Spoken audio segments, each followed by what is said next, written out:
नमस्कार दोस्तों, डेट है आज की 27 जनवरी 2022 और स्वागत है आपका एटोयल डिस्कशन में। आज 3 इश्यूज हम डिस्कस करेंगे। सबसे पहले तो होलोकास्ट से संबंधित, दूसरे नंबर पे इंडिया पाकिस्तान रिलेशंस और तीसरे नंबर पे फूड प्रोसेसिंग इंडस्ट्रीज से संबंधित जो आर्टिकल हैं वो भी डिस्कस करेंगे। और 2 जो हमारे आर्टिकल्स कल बच गए थे उनको भी हम आने वाले दिनों में एडजस्ट कर लेंगे। आज का क्वेश्चन है, what do you understand by Holocaust, discuss the ethical issues involved in Holocaust. तो इसका आंसर आपको देना है 150 वर्ड्स में। इसके बाद प्लास्टिक से संबंधित कुछ डेटा है। देखो, ज़्यादातर जो प्लास्टिक्स है ना उसका तो मैनेजमेंट, उसका डिस्पोजल हो ही नहीं पाता। 70% प्लास्टिक्स तो आपको दिख जाएगा यूज होने के बाद हाईवेज पर, रिवर्स में, ओशंस में। तो बाद में यही प्लास्टिक जो डिस्पोज नहीं हो पाता, ये एनिमल्स के लिए, मरीन लाइफ के लिए और ह्यूमन बींग्स की आने वाली जनरेशन्स के लिए बहुत ज़्यादा नुकसानदायक साबित होगा। तो ये आप प्लास्टिक से संबंधित कुछ लिखना हो तो यूज़ कर सकते हो। इसके बाद कोट है थॉमस पेन का, those who expect to reap the blessings of freedom must undergo the fatigue of supporting it. मतलब वो लोग जो फ्रीडम को एंजॉय करते हैं या फिर करेंगे, उनको देखो फ्रीडम को सपोर्ट करने की जो थकावट है उसे भी महसूस करना चाहिए। सिंपल भाषा में बोले तो ना सिर्फ फ्रीडम का आप फायदा उठाओ, फ्रीडम एंजॉय करो, बल्कि फ्रीडम को सपोर्ट भी करो। थॉमस पेन का ये कोट है। इसके बारे में हम कल डिस्कस करेंगे। आप सोचिएगा, अगर एथिक्स में आपको 150 वर्ड्स में इस कोट के बारे में लिखना हो तो आप क्या लिखोगे? सोचिए आप, कल हम इसको डिस्कस करेंगे। फर्स्ट इंपॉर्टेंट आर्टिकल होलोकास्ट से संबंधित है। आप जीएस पेपर 1 के इस टॉपिक से आर्टिकल को रिलेट कर सकते हैं। होलोकास्ट का मतलब क्या है? देखो, सेकेंड वर्ल्ड वॉर के दौरान नाजी रेजिम ने 60 लाख यानी 6 मिलियन यूरोपियन ज्यूज की हत्या कर दी। तो ये जो यूरोपियन ज्यूज का जिनोसाइड हुआ ना, इसे होलोकास्ट कहा जाता है। देखो, इतने सारे ज्यूज की हत्या करना ये अपने आप में डरावना है, लेकिन उससे भी ज़्यादा डरावनी चीज़ ये है, जिस स्टेट की जिम्मेदारी होती है अपने नागरिकों को सुविधाएं प्रोवाइड करना, राइट्स प्रोवाइड करना, अगर वही स्टेट सिस्टमेटिक ढंग से अपने ही नागरिकों को मारना स्टार्ट कर देता है तो उससे ज़्यादा बुरा क्या होगा। इसके लिए कॉन्सेंट्रेशन कैंप्स इस्टेब्लिश किए गए थे, ज्यूज को मारने के लिए गैस चैम्बर्स का इस्तेमाल किया गया था। मानव इतिहास में देखो, इससे ज़्यादा बड़े स्केल पर वायलेंस शायद कभी देखने को मिला हो। देखो, हमारे लिए पार्टीशन जो है, हम पार्टीशन को याद करते हैं 1947 में कि उस दौरान कोई प्रॉपर आंकड़ा तो नहीं है, यूँ कहते हैं 2 लाख से लेकर 20 लाख लोगों की डेथ हो गई। प्रॉपर आंकड़ा नहीं है, लेकिन वो जो डेथ है ना, वो देखो आपस में दंगों की वजह से हुई थी। ऐसा नहीं कि सरकारें अपने ही नागरिकों को मार रही थी, नहीं। यही तो अपने आप में काफ़ी ज़्यादा हैरानी वाला था ना। नाजी रेजिम खुद ही अपने नागरिकों को यानी ज्यूज को मार रहा था, और उसके लिए क्या चीज़ रिस्पॉन्सिबल थी? Anti Semitism. एंटी सेमिटिज्म का क्या मतलब होता है? एंटी सेमिटिज्म का मतलब होता है ज्यूज के खिलाफ नफरत, ज्यूज के खिलाफ हॉस्टिलिटी। तो इस चीज़ को नाम दे दिया गया है एंटी सेमिटिज्म। तो ये जो होलोकास्ट का दिन है ना, मतलब वैसे तो देखो एक दिन तो मारा नहीं गया था ज्यूज को, पूरे सेकेंड वर्ल्ड वॉर के दौरान प्रॉपर ढंग से कई सालों तक उनको सिस्टमेटिक ढंग से मारा जा रहा था। लेकिन इस होलोकास्ट को याद किया जाता है 27 जनवरी के दिन, इंटरनेशनल होलोकास्ट रिमेम्बरेंस डे के तौर पर, ताकि होलोकास्ट के दौरान ज्यूज के ऊपर जो अत्याचार हुआ उसे याद किया जा सके और फ्यूचर में होलोकास्ट के खतरों को पहले से ही पहचाना जा सके। होलोकास्ट क्यों हुआ, आप बताइए क्यों हुआ, क्या रीजन है? होलोकास्ट का सबसे बड़ा रीजन देखो यही था ना, ज्यूज के खिलाफ नफरत। तो होलोकास्ट से हमें एक चीज सबसे पहले यही सीखने की आवश्यकता है, किसी भी कम्युनिटी के खिलाफ ना नफरत नहीं होनी चाहिए। अगर किसी भी कम्युनिटी के खिलाफ, किसी भी सेक्शन के अगेंस्ट नफरत होती है ना, तभी होलोकास्ट जैसी घटनाएं होती हैं। तो होलोकास्ट रिमेम्बरेंस डे जो है 27 जनवरी को, यानी आज, ये हमें याद दिलाता है don't spread the hatred. Hatred मत फैलाओ और हेट्रेड मत फैलने दो। बट देखो, सिचुएशन आज के समय में उतनी ज़्यादा अच्छी है नहीं। होलोकास्ट को आज के समय में लोग भूल रहे हैं। बहुत सारी यंगर जनरेशन के लोग ऐसे हैं जो होलोकास्ट के बारे में जानते भी नहीं हैं। और एंटी सेमिटिज्म यानी ज्यूज के खिलाफ नफरत जो है वो भी बढ़ रही है। एक सर्वे हुआ था जिसके अनुसार पूरे वर्ल्ड में 1.09 बिलियन जो लोग जो हैं वो एंटी सेमिटिज्म का शिकार हैं, यानी उनका जो एटीट्यूड है ज्यूज के खिलाफ अच्छा नहीं है। एशिया में जिनका सर्वे किया गया उसमें से देखो सिर्फ 23% लोग ऐसे हैं जिन्होंने होलोकास्ट के बारे में कभी सुना है। इंडिया में तो खासकर देखो यूथ ज़्यादा है, आपको पता है। तो जब भी कोई नफरत फैलाता है ना किसी कम्युनिटी के अगेंस्ट, सबसे वल्नरेबल कौन होता है उस नफरत के? जाहिर तौर पर यूथ होते हैं। यूथ आज के समय में देखो सोशल मीडिया एक्सेस करते हैं, किसी कम्युनिटी के अगेंस्ट नफरत वाली वीडियो आते हैं तो यूथ उन वीडियोस को ज़्यादा देखते हैं और फिर उनके विचार भी जो हैं वो चेंज हो जाते हैं, वो भी नफरत का शिकार हो जाते हैं। तो आज के समय में ना यूथ को होलोकास्ट के बारे में बताने की आवश्यकता है, होलोकास्ट से क्या कुछ सीखने की आवश्यकता है, क्या क्या मोरल इश्यूज इन्वॉल्व हैं, इन सब चीज़ों को लेकर यूथ के साथ एंगेज करने की आवश्यकता है। और कैसे एंगेज किया जा सकता है यूथ के साथ इस इशू पर? एजुकेशन के थ्रू। करिकुलम में अगर देखो होलोकास्ट का जिक्र हो तो यूथ ज़्यादा जागरूक होंगे कम्युनिकेशन के थ्रू, जैसे एड कैंपेन्स, शॉर्ट स्टोरीज, इसके अलावा कनेक्टिविटी। और देखो यूथ को अवेयर करना इसलिए भी ज़रूरी हो जाता है क्योंकि ये जो सोशल मीडिया प्लेटफॉर्म्स है ना, फेसबुक, यूट्यूब, बेशक कितना बोलें कि हम नफ़रत को नहीं फैलने देते अपने प्लेटफॉर्म्स पर, लेकिन इनकी जो टीम्स है ना इतनी भी कैपेबल नहीं है कि नफ़रत भरे जो कंटेंट है उनको पूरी तरह से रोका जा सके। बहुत से लोग रीजनल लैंग्वेज में हेट्रेड फैला देते हैं, लोकल लैंग्वेज में। तो उन लोकल लैंग्वेज में कंटेंट को देखने के लिए यूट्यूब के पास टीम भी नहीं होती, इतनी सारी लैंग्वेजेस हैं पूरे वर्ल्ड में, आपको पता है। तो ये सोशल मीडिया प्लेटफॉर्म्स एक लेवल से ज़्यादा मिस इन्फॉर्मेशन को, डिस इन्फॉर्मेशन को नहीं रोक सकते, हेट्रेड को नहीं रोक सकते।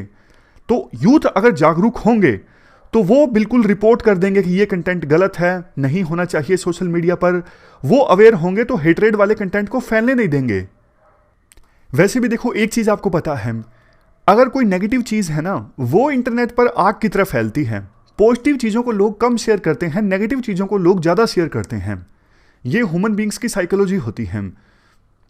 लास्ट में ये बोला जाता है, करिकुलम वाली बात जो मैंने आपको बोली, कि करिकुलम में होलोकास्ट से संबंधित चीज़ों को ऐड करना चाहिए ताकि यूथ जागरूक हो। और हमारे देश में तो ये नेशनल एजुकेशन पॉलिसी 2020 आई थी ना, इसमें ये बोला गया है कि सरकार इंक्लूसिव और इक्विटेबल एजुकेशन प्रोवाइड करने की कोशिश करेगी, जिसमें detailed knowledge of various cultures, religions, languages, gender identities, इनका ख्याल रखा जाए ताकि डाइवर्सिटी के प्रति हमारे देश के बच्चों की एक रिस्पेक्ट पैदा हो। इसके अलावा बोला जाता है कॉन्फ्रेंस आयोजित होगी जिसमें यूनेस्को, इजराइल, जर्मनी, इनके जो लोग हैं वो हमारे देश में एजुकेटर्स को जागरूक करेंगे कि कैसे आप बच्चों को होलोकास्ट के बारे में बता सकते हैं ताकि होलोकास्ट जैसी जो घटनाएं हैं वो फ्यूचर में पूरी तरह से अवॉइड की जा सकें। तो ये पूरा आर्टिकल हमने डिस्कस किया होलोकास्ट से संबंधित। इसको देखो एथिक्स में भी यूज़ किया जा सकता है। चलते हैं अगले आर्टिकल की तरफ। इसके बाद नेक्स्ट आर्टिकल इंडिया और पाकिस्तान रिलेशंस से संबंधित है। आप जीएस पेपर सेकंड के इस टॉपिक से आर्टिकल को रिलेट कर सकते हो। देखो आज के समय में इंडिया और पाकिस्तान के रिलेशंस खराब हैं, आपको पता है। इवन पीस टाइम में सबसे ज़्यादा खराब हैं। कई साल हो गए इंडिया और पाकिस्तान के बीच कोई बातचीत नहीं हो रही है। इवन बालाकोट एयर स्ट्राइक्स के बाद तो आपको पता है युद्ध की सिचुएशन पैदा हो गई थी इंडिया और पाकिस्तान के बीच। अभी दोनों देशों के बीच कोई नॉर्मल कम्युनिकेशन या फिर कल्चरल एक्सचेंज नहीं हो रहा है। और जब सरकार ने जम्मू एंड कश्मीर में स्पेशल स्टेटस रिवोक किया तो उसके बाद पाकिस्तान ने भी हर तरह का जो ट्रेड है इंडिया के साथ बंद कर दिया। इसके अलावा दोनों देशों ने डिप्लोमेटिक मिशंस को भी डाउनसाइज कर दिया। इसका मतलब ये है जैसे हाई कमिश्नर को वापस बुला लिया, डिप्लोमेटिक स्टाफ जो है वो भी कम कर दिया। ये मतलब है डाउनसाइज करने का। और कोविड-19 की महामारी जब आई 2 सालों से तो देखो बॉर्डर वैसे ही सील हैं। बहुत कम डायरेक्ट रूट्स हैं जो ऑपरेट कर रही हैं फिलहाल इंडिया और पाकिस्तान के बीच।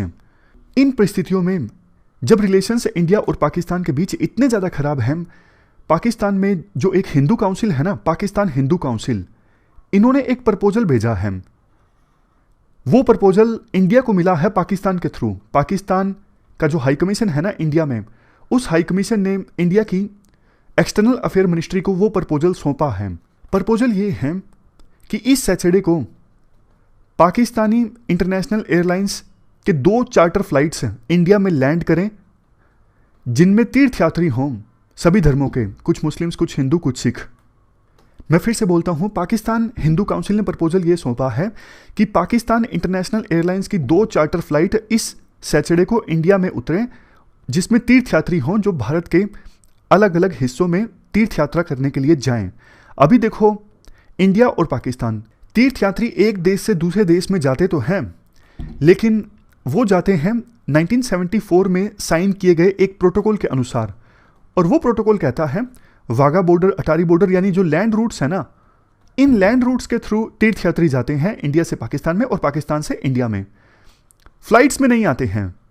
और वैसे 2019 के बाद से PIA यानी पाकिस्तान इंटरनेशनल जो एयरलाइंस है ना, उनकी फ़्लाइट्स तो इंडिया में लैंड ही नहीं कर रही हैं। तो अगर इंडिया इजाज़त दे देता है कि सैटरडे को पाकिस्तान इंटरनेशनल एयरलाइंस की 2 चार्टर विमान इंडिया में लैंड कर सकें, तो ये अपने आप में रिश्ते सुधारने की दिशा में एक कदम हो सकता है। देखो, जो तीर्थयात्री पाकिस्तान पंजाब से इंडियन पंजाब में आना चाहते हैं या फिर इंडियन पंजाब से पाकिस्तान पंजाब में जाना चाहते हैं, उनके लिए ज़्यादा दिक्कत नहीं होती, नज़दीक नज़दीक हैं। आप ये मैप देखिए, अमृतसर से लाहौर जाना हो, ये तो बिल्कुल ट्विन सिटीज़ हैं, दोनों के बीच में 30-40 किलोमीटर का डिस्टेंस होगा। लेकिन अब देखो, पाकिस्तान से कुछ तीर्थयात्री आना चाहते हैं अजमेर शरीफ की दरगाह में, उनके लिए काफ़ी दूर पड़ता है। इवन इंडिया से भी तीर्थयात्री अगर जाना चाहते हैं पाकिस्तान के मंदिरों में, जैसे बलूचिस्तान में एक मंदिर है हिंगलाज माता मंदिर, और खैबर पाख्तूनख्वा में भी एक मंदिर है परमहंस मंदिर, तो ये मंदिर थोड़े दूर पड़ते हैं। यहाँ पर अगर आप लैंड रूट से जाओगे तो काफ़ी समय लग जाता है। फ्लाइट्स उपलब्ध हों तो बहुत जल्दी इन मंदिरों में जाके दर्शन करके वापस आया जा सकता है। लास्ट में आर्टिकल में कहा जाता है, देखो वैसे भी लैंड रूट से जो तीर्थयात्री जाते हैं उनकी प्रॉपर केयरफुल एग्जामिनेशन होता है। अब वो फ्लाइट्स के माध्यम से आ जाएंगे तो ऐसा कोई एडिशनल रिस्क तो पैदा होता नहीं है, केयरफुल एग्जामिनेशन तो उनका होना ही है। लेकिन ये एक अच्छा कदम होगा पीपल टू पीपल टाइज को इन्हेंस करने की दिशा में। वैसे पिछले 1 साल में 2-3 चीज़ें ऐसी हुई हैं, पॉजिटिव चीज़ें हुई हैं। इंडिया पाकिस्तान रिलेशंस में LOC सीज फायर एग्रीमेंट फिर से रिवाइव हुआ, करतारपुर साहिब कॉरिडोर को ओपन कर दिया गया, T20 वर्ल्ड कप में इंडिया और पाकिस्तान ने मैच खेला। तो गवर्नमेंट को इस पर सोचना चाहिए और इस इनिशिएटिव को अमली जामा पहनाना चाहिए। वैसे देखो, सोचने वाली बात है, अब इंडिया को ना दुबई में फ़्लाइट्स ले जानी हो, मतलब इंडिया से जो फ़्लाइट्स जाती हैं शारजा में, वो पाकिस्तान अपना एयर स्पेस यूज़ करने नहीं देता। कितनी हमारी फ़्लाइट्स घूम के जाती हैं। ये सिर्फ एक एग्जाम्पल है, न जाने कितने नुकसान होते हैं जब दोनों देशों के बीच टाइज खराब होते हैं। माल पहले ना, पाकिस्तान को माल इंडिया से सीधा नहीं मंगाना, माल यूज़ करना है इंडिया का। पहले इंडिया का माल दुबई जाएगा, फिर बाद में घूम के फिर दोबारा से पाकिस्तान में आएगा। ऐसे ट्रेड होता है इंडिया और पाकिस्तान के बीच में बस। लेकिन पाकिस्तान मानता नहीं ना। टेररिज्म की पॉलिसी अगर पाकिस्तान छोड़ दें तो दोनों देशों को बहुत फ़ायदा होगा इससे। चलते हैं अगले आर्टिकल की तरफ। इसके बाद next article food processing industries से संबंधित है। आप GS पेपर 3 के इस टॉपिक से आर्टिकल को रिलेट कर सकते हो। देखो, फूड एक ऐसी चीज़ है जो सभी ह्यूमन बींग्स को आपस में कनेक्ट करती हैं। फूड की आवश्यकता तो सबको है, ना सिर्फ ह्यूमन बींग्स को, एनिमल्स को, प्लांट्स को, सबको। लेकिन उनकी आवश्यकताएं थोड़ी अलग होती हैं, अलग फॉर्म में होती हैं। इस शताब्दी के बीच में यानी 2050 आते आते पूरे वर्ल्ड में ऑलमोस्ट 10 बिलियन लोग होंगे। तो 10 बिलियन लोगों की फूड संबंधित आवश्यकताओं को विभिन्न देश पूरा करेंगे। खाना सिर्फ देखो उपलब्ध ही नहीं होना चाहिए, सस्ता भी होना चाहिए, मतलब अफोर्डेबल भी होना चाहिए, और इकोलॉजिकली सस्टेनेबल भी होना चाहिए। ऐसा नहीं कि आप खाना प्राप्त करने के चक्कर में इन्वायरमेंट और इकोलॉजी को पूरी तरह से नष्ट कर दो। तो इंसान को आज के समय में ना नई नई टेक्नोलॉजीज़ की आवश्यकता है, बिना इन्वायरमेंट को नुकसान पहुंचाए सभी ह्यूमन बींग्स की खाने संबंधित आवश्यकताओं की पूर्ति करने के लिए। इंडिया ने भी हाल ही में एक स्कीम लॉन्च की थी, production linked incentive scheme. Production linked incentive scheme में क्या होता है, इसमें देखो सरकार ना मैन्युफैक्चरिंग को बूस्ट करने के लिए इंसेंटिव देती है। जैसे बोल देती है सरकार कि आप अपनी सेल को इतना इंक्रीज करोगे तो हम आपको इंसेंटिव देंगे। सरकार के 2 मकसद होते हैं। जो डोमेस्टिक कंपनीज हैं वो तो अपनी मैन्युफैक्चरिंग को एक्सपेंड कर लें, अभी अगर वो कम मैन्युफैक्चरिंग कर रहे हैं तो वो ज़्यादा मैन्युफैक्चरिंग करें, इससे जॉब्स भी ज़्यादा जनरेट होंगी। और इसके साथ साथ हम जो डोमेस्टिक कंपनीज हैं वो फॉरेन मार्केट्स में अपने प्रोडक्ट भी बेच सकेंगी। इसलिए सरकार डोमेस्टिक कंपनीज को इंसेंटिव देती है कि अगर आप अपनी मैन्युफैक्चरिंग को इतना इंक्रीज करते हो तो हम आपको इंसेंटिव देंगे, जैसे टैक्स में रिबेट। और दूसरा फायदा ये होता है, सरकार अगर इंक्रीमेंटल सेल्स पर इंसेंटिव देती है, मैन्युफैक्चरिंग इंक्रीज करने पर इंसेंटिव देती है, तो हो सकता है कि फॉरेन कंपनीज भी इंडिया में आके इन्वेस्ट करें इस स्कीम का लाभ उठाने के लिए। तो सरकार को लगता है ना कि हाँ, इस सेक्टर में मैन्युफैक्चरिंग इंडिया में ही होनी चाहिए, जैसे टेक्सटाइल, इलेक्ट्रॉनिक्स, तो उस सेक्टर में सरकार इस प्रकार की production linked incentive scheme launch करती है। जैसे जैसे आप प्रोडक्शन इंक्रीज करोगे आपको इंसेंटिव मिलेगा। लेकिन देखो, सबको नहीं मिलता, निश्चित क्राइटेरिया होता है, एलिजिबिलिटी होती है, जो फुलफिल करता है उसी को मिलता है। वैसे फूड के सेक्टर में, फूड प्रोसेसिंग के सेक्टर में इस स्कीम को लॉन्च करने का मकसद एक ये भी है, काफी सारे ना दूसरे देशों के प्रोडक्ट्स हैं फूड संबंधित जो इंडिया में फेमस हैं, लेकिन इंडिया के देखो बहुत कम फूड प्रोसेसिंग से संबंधित प्रोडक्ट्स हैं जो वर्ल्ड में फेमस हैं। तो सरकार चाहती है कि हमारे देश में भी कई फूड प्रोसेसिंग इंडस्ट्रीज में प्रोडक्ट ऐसे हों जो पूरे वर्ल्ड में फेमस हों। वो तभी पॉसिबल होगा जब हमारे डोमेस्टिक प्लेयर्स अपनी मैन्युफैक्चरिंग को बूस्ट करेंगे, जो ग्लोबल फूड चेन है उससे जुड़ेंगे, तभी ये पॉसिबल है। इसीलिए सरकार ऐसे जो फूड प्रोसेसिंग सेक्टर में प्लेयर्स हैं ना, उनको इंसेंटिवाइज करना चाहती है, और उसी उद्देश्य के साथ ये प्रोडक्शन लिंक्ड इंसेंटिव स्कीम सरकार ने लॉन्च की है। अब नेक्स्ट पॉइंट राइटर देते हैं, वो बोलते हैं देखो, अगर पब्लिक इंफ्रास्ट्रक्चर इंप्रूव होता है ना, तो फूड मैन्युफैक्चरिंग आउटपुट भी इंप्रूव होती है। 1% अगर इंक्रीज होता है पब्लिक इंफ्रास्ट्रक्चर में, तो जो फूड मैन्युफैक्चरिंग की आउटपुट है वो 0.06% इंप्रूव हो जाती है लॉन्गर रन में। सिंपल सी चीज़ है, अगर पब्लिक इंफ्रास्ट्रक्चर इंप्रूव होगा यानी सड़कें इंप्रूव होगी, तो फूड प्रोसेसिंग इंडस्ट्री से माल जो है वो एक स्थान से दूसरे स्थान पर लाना ले जाना आसान होगा, इनपुट्स को इंपोर्ट करना या फिर इंडिया में ही एक स्थान से दूसरे स्थान पर रॉ मटेरियल को ले जाना आसान होगा। तो डायरेक्ट कोरिलेशन है पब्लिक इंफ्रास्ट्रक्चर का और फूड मैन्युफैक्चरिंग आउटपुट का। इसी वजह से देखो, गुड गवर्नेंस इंडेक्स 2020-21 के अनुसार जिन राज्यों ने पब्लिक इंफ्रास्ट्रक्चर एंड यूटिलिटीज पर ज़्यादा खर्च किया, जैसे आंध्र प्रदेश, गुजरात, महाराष्ट्र, तमिलनाडु, उत्तर प्रदेश, इन राज्यों में फूड प्रोसेसिंग इंडस्ट्रीज में इन्वेस्टमेंट भी ज़्यादा सामने आई। इसके बाद राइटर बोलते हैं, देखो फूड प्रोसेसिंग इंडस्ट्रीज में ना इंडिया में स्कोप काफ़ी ज़्यादा है। पिछले 2 सालों में भी जब महामारी आई तो बहुत से लोगों ने वर्क फ्रॉम होम काम किया, तो उन्होंने अलग अलग तरह का फूड काम किया, और जो रेडी टू फूड है ना, इसकी डिमांड इंडिया में अब धीरे धीरे काफ़ी ज़्यादा बढ़ने लगी है। आंकड़ा दिया जाता है मार्च से जून 2020 में जो ये रेडी टू ईट मार्केट है ना, इसमें जो सेल्स वॉल्यूम्स हैं 170% इंक्रीज हो गए। इवन महामारी के बाद, ख़त्म नहीं हुई है महामारी अभी, महामारी के कारण लोग जो हैं वो ज़्यादा हेल्थ कॉन्शियस हो गए हैं, वो प्रोडक्ट्स के बारे में अब जागरूक हो गए हैं, किस प्रकार का प्रोडक्ट्स हमें खाना चाहिए जिससे न्यूट्रिएंट्स मिले, प्रोटीन्स मिले, जिससे इम्यूनिटी स्ट्रोंग हो। इसके बाद राइटर बोलते हैं, देखो फूड प्रोसेसिंग इंडस्ट्रीज में स्कोप तो काफ़ी ज़्यादा है, बट दिक्कत ये है फूड प्रोसेसिंग इंडस्ट्रीज में जो MSMEs है ना, छोटी फर्म्स हैं, उनको लोन नहीं मिलता, क्रेडिट नहीं मिलता, ये उनके लिए बहुत बड़ी दिक्कत है। वैसे सरकार ने कुछ स्टेप्स लिए तो हैं, जैसे ट्रेड्स प्लेटफॉर्म लॉन्च किया है। ये एक प्लेटफॉर्म है ना ट्रेड्स, आपने देखा होगा, TREDS।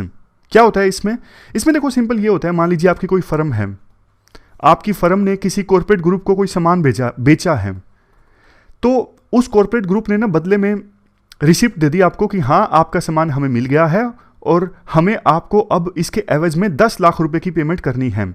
अब वो कॉर्पोरेट ग्रुप 10 लाख की पेमेंट आपको हाथों हाथ नहीं करता, वो थोड़े दिनों बाद करता है, 30 दिनों में। बस आपको अभी रिसिप्ट दे दी, 30 दिनों में करता है वो पेमेंट, लेकिन 30 दिन तक तो आपके पास पैसे आए नहीं ना 10 लाख। तो आप उस रिसिप्ट को ना अपलोड कर सकते हो इस ट्रेड्स प्लेटफॉर्म पर और आपको पैसा मिल जाएगा वो रिसिप्ट दिखा के। मतलब फाइनेंशियर जो है वो आपको कुछ पैसा दे देंगे 30 दिनों के लिए। टर्म्स एंड कंडीशंस अलग अलग हो सकती है, लेकिन इस प्रकार से आपके पास रिसिप्ट है, ट्रेड रिसीवेबल है कि आपने माल बेचा है, आपको पैसा आना है। उस ट्रेड रिसीवेबल की को अपलोड करके इस प्लेटफॉर्म पे आपको लोन मिल सकता है, आपको फाइनेंस मिल सकता है। तो ये सरकार का अच्छा स्टेप है जो ट्रेड्स, ये अभी का नहीं है, पुराना है ये, मतलब काफ़ी समय हो गया इसको, 3-4 साल तो मुझे देखते हो गए। ट्रेड्स प्लेटफॉर्म सरकार ने लॉन्च किया था, तो इसके थ्रू MSMEs की फाइनेंस संबंधित दिक्कतें कुछ हद तक दूर हो जाती हैं, लेकिन सिर्फ कुछ हद तक। एक है पीयर टू पीयर लैंडिंग। आज के समय में पीयर टू पीयर लैंडिंग के लिए काफ़ी सारी वेबसाइट्स हैं। आपको पैसों की आवश्यकता है, आप इस वेबसाइट्स पर डालिए कि मुझे इतने पैसों की आवश्यकता है। जो प्लेटफॉर्म होता है वो रेगुलेट करता है रेट्स वगैरह भी। बाकी आप जो बोरोअर है उसके साथ आप नेगोशिएट कर सकते हो कितने इंटरेस्ट रेट पर आप लोन देना चाहते हो, लेकिन इसमें भी इफ्स एंड बट्स हैं, यानी टर्म्स एंड कंडीशंस हैं। तो पीयर टू पीयर लेंडिंग को प्रमोट करके एमएसएमईज की क्रेडिट संबंधित जो प्रॉब्लम्स हैं उनको दूर किया जा सकता है। इसके अलावा एक और सॉल्यूशन राइटर अच्छा देते हैं, आप ना ट्रेड्स को, ये जो ट्रेड्स प्लेटफॉर्म है ना, इसको जोड़ दो आप जीएसटीएन के साथ में। पता लग जाएगा ना, जीएसटीएन से ये पता लग जाता है कि इस फर्म ने कितना माल बेचा है, क्योंकि उसने जीएसटी रिटर्न्स फाइल किए होंगे, उससे पता लग जाता है कि इसने इतना माल बेचा है। तो ट्रेड्स को आप जीएसटीएन से अटैच करोगे तो उसकी जो ऑथेंटिसिटी है ना ट्रेड रिसीवेबल की, वो अपने आप चेक हो जाएगी। मतलब कि जो बंदा फाइनेंस देना चाहता है एमएसएमई को, उसको वेरीफाई करने की जरूरत ही नहीं पड़ेगी, क्योंकि जीएसटीएन नेटवर्क में भी माल प्रोड्यूस किया है, मतलब जीएसटी पोर्टल शो कर देगा कि इसने इतना माल बेचा है, क्योंकि वो रिटर्न्स में शो करने लगता है। तो फिर ट्रेड्स प्लेटफॉर्म पे जो ट्रेड रिसीवेबल अपलोड की है ना, उसको वेरीफाई किया जा सकता है जीएसटीएन पोर्टल के साथ में। तो फिर दोनों को अगर आप अटैच करते हो तो और भी ज़्यादा फायदा है, एमएसएमईज को और बेहतर ढंग से फाइनेंस मिल जाएगा, क्रेडिट मिल जाएगा। लास्ट में राइटर ये बोलते हैं, देखो न्यू अल्टरनेटिव्स आज के समय में आने लगे हैं फूड प्रोसेसिंग के क्षेत्र में, जैसे कि nutri cereals, plant based protein, fermented foods, health bars, even fresh fortified food for pets. बहुत सारे अल्टरनेटिव्स आने लगे हैं और बहुत सारा स्कोप भी है। बस सरकार को थोड़ा सा इनोवेशन है ना, उसको पुश करना है, और उस दिशा में ये जो सरकार ने जो production linked incentive scheme launch की है ना, वो उसी दिशा में एक स्टेप है। इनोवेशन का हम इकोसिस्टम प्रिपेयर करते हैं ताकि और ज़्यादा अच्छे अच्छे फूड प्रोडक्ट्स जो हैं वो निकल के आएँ और अफोर्डेबल भी हों, ताकि जो चीज़ हमने शुरुआत में डिस्कस की थी कि 2050 आते आते पूरे वर्ल्ड में 10 बिलियन लोगों को खाना खिलाना है बिना इन्वायरमेंट को नुकसान पहुंचाए, तो वो लक्ष्य भी हम हासिल कर सकें। मतलब 10 के 10 बिलियन इंडिया में तो नहीं है, लेकिन सरकार ये भी तो चाहती है ना कि इंडिया के प्रोडक्ट्स पूरे वर्ल्ड में बिकें। तो ये पूरा आर्टिकल हमने डिस्कस किया फूड प्रोसेसिंग इंडस्ट्रीज से संबंधित। हमारी आज की इस डिस्कशन में इतना ही है। आज हमने 3 इश्यूज को डिस्कस किया। Thank you very much for discussion.